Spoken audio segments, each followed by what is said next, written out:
Right now, at this very moment, a hurricane is developing off the coast of Florida. At the same time, California is getting slammed with rain, wind, and blizzard conditions. Both of these storms are going to get stronger as they race towards each other over the next few days. What happens when they meet will cause widespread problems, and it's going to drastically change the weather pattern for the entire country for the rest of November. In this video, I'm going to tell you how all this is going to affect you. Hurricane warnings are in effect for portions of the Bahamas and the east coast of Florida through Thursday, as Nicole keeps looking more and more interesting. The National Hurricane Center is saying that Nicole's going to make landfall as a Category 1 hurricane sometime between 7 p.m. Wednesday and 7 a.m. Thursday, and somewhere between Melbourne and Vero Beach. As you can see, according to the latest forecast models, this storm is going to continue to intensify as it gets squashed down towards Florida. This forecast model shows landfall sometime a little after 4 a.m. on Thursday, with winds just around 80 miles per hour, making it a weak Category 1 hurricane.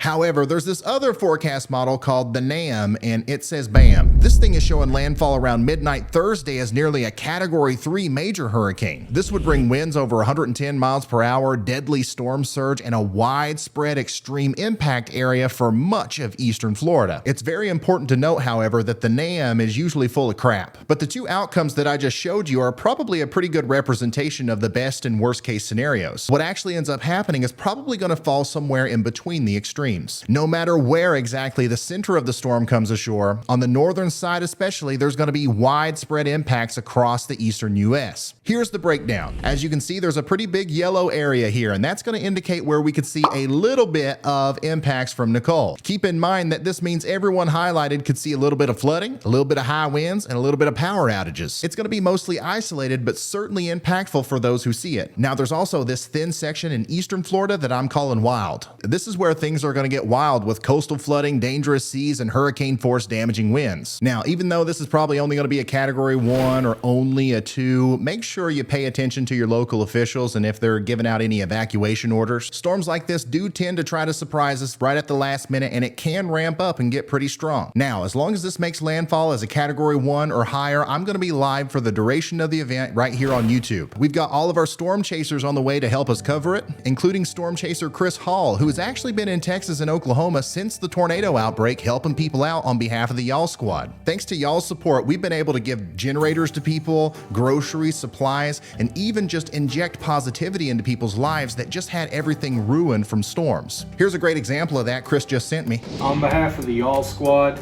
you truly need the help, so we want to reach this out and just least we can do $5,000. Are you serious? No strings attached, 100%. What to say? Thank you, because we really didn't know what we were gonna do.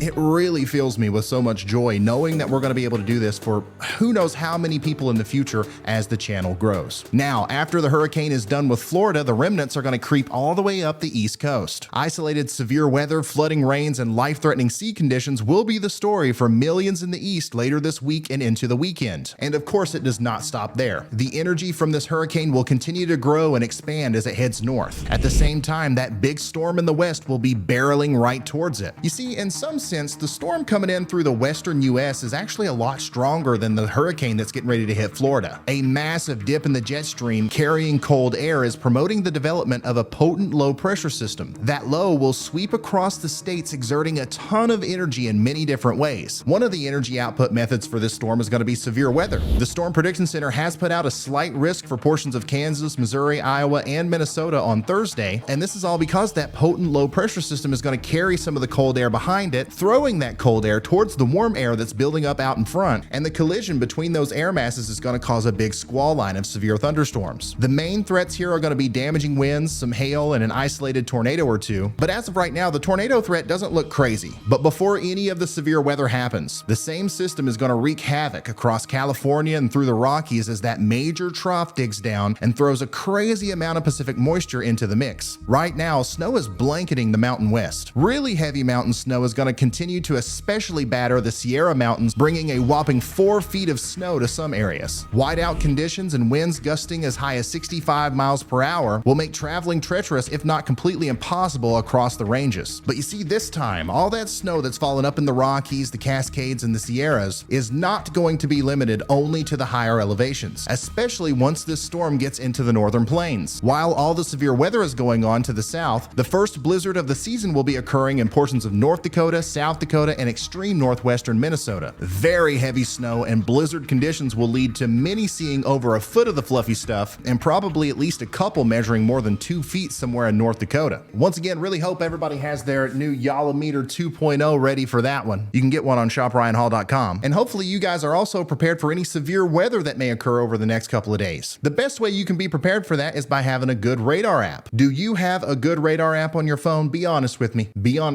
honest. Because if it's not today's sponsor, it ain't the right thing. This video was brought to you by Radar Omega. This is by far the best weather app you could possibly get for your phone. I don't care if you got iOS, Android, I don't care if you use a tablet all the time, a little phone, a big phone. Click the link in the description and download it right now because you're going to need this. There is no other radar app on the market with as much data, customization, or useful utilities like tracking storm chasers with live feeds from within the app, street level radar zoom, and much, much more. If you've only ever used those free apps for radar in the past, your mind is literally going to be blown for only $8. It's a one-time fee, one-time purchase to get everything you need, more value than any other radar app in the App Store, and it's a vital and potentially life-saving tool, okay? It's the same thing I use during live streams to show you guys the radar. So make sure you get that, and it helps me because they support the channel. And yeah, so now we really truly understand the full complexity of each storm. We've got the massive subtropical storm in the east that's becoming a hurricane, and we've got the monstrous rain, snow, and severe weather maker in the west. These massive storms are going to race towards each other and collide. And outside of some seriously heavy rain and a real concern for flooding in the northeast, this very rare meteorological phenomenon is going to make everyone in the US go, "Brrr."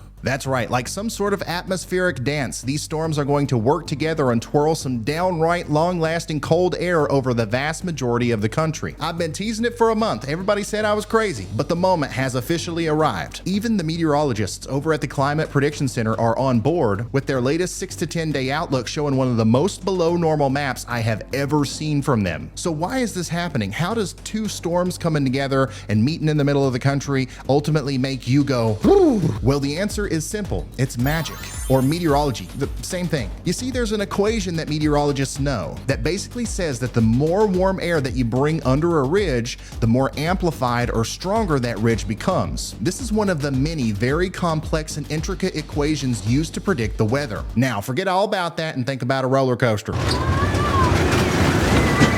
That's more fun, ain't it? Hurricane Nicole is a storm that's going to be coming from the tropics, so it's got a lot of heat energy stored up, and it's bringing that energy up to the north under our ridge. And our equation says that all warm air being introduced by Nicole will make the ridge stretch northward and become stronger. As an equal and opposite reaction, I know you remember that one from high school, the troughs to the east and the west of the ridge will also deepen. Think of it this way. Once again, imagine you're on a roller coaster, and on either side of you are essentially the dips and the jet stream troughs. Hurricane Nicole will slam into our ridge, making that initial hill taller and steeper, therefore making the dips around it more intense. And in the atmosphere, those dips contain very cold air, and that's exactly what's in store for us here in the US over the next few weeks. There you go. You learned some really complex math today without having to use any numbers or calculators or anything. This is the real deal, and it's a sign of what's to come as we start to forecast more different storms in the future. In fact, there's already distant forecast model whispers of a storm forming around November 16th that could bring snow to Oklahoma, Texas, Arkansas, and maybe even portions of the Ohio Valley and Northeast as we get closer to the 18th and 19th. But that one is just a little bit too far away for me to start diving into just yet. Super huge shout out to all of our members over here. Thank you so much for being such an instrumental part of the channel. I'm going to be going live. If Nicole makes landfall as a Category 1 hurricane, I'm going to be live tomorrow night into early Thursday morning. We're going to be there with storm chasers on the ground. Make sure you tune in. What's the best way to remember to be there? Hit the subscribe button, turn the notification bell on. Okay, that's all you got to do, and you'll be there. Be safe. I'll see you in the next one.